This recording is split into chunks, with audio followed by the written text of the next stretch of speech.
নমস্কার। লুকোচুরি, কবি রবীন্দ্রনাথ ঠাকুর। আমি যদি দুষ্টুমি করে চাপার গাছে চাপা হয়ে ফুটি, ভোরের বেলা মাগো ডালের পরে কচি পাতায় করি লুটোপুটি, তবে তুমি আমার কাছে হারো।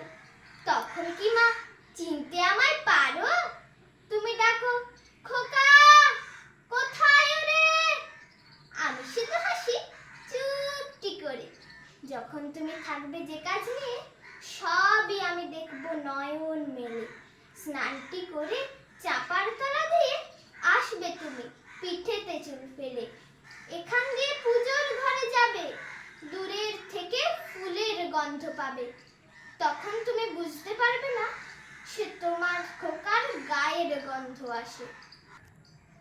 দুপুরবেলা মহাভারত হাতে বসবে তুমি সবার খাওয়া হলে।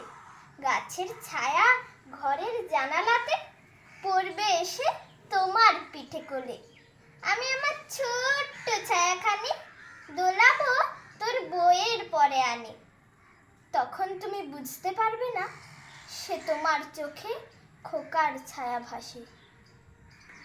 সন্ধেবেলায় প্রদীপখানি জেলে যখন তুমি যাবে গোয়াল ঘরে, তখন আমি ফুলের খেলা খেলে টুক করে মা পড়বো ভুয়ে ঝরে। আবার আমি তোমার খোকা হব, গল্প বলো তোমায় গিয়ে কব। তুমি বলবে, দুষ্টু ছিলি কোথা? আমি বলবো, বলবো না সে কথা। নমস্কার।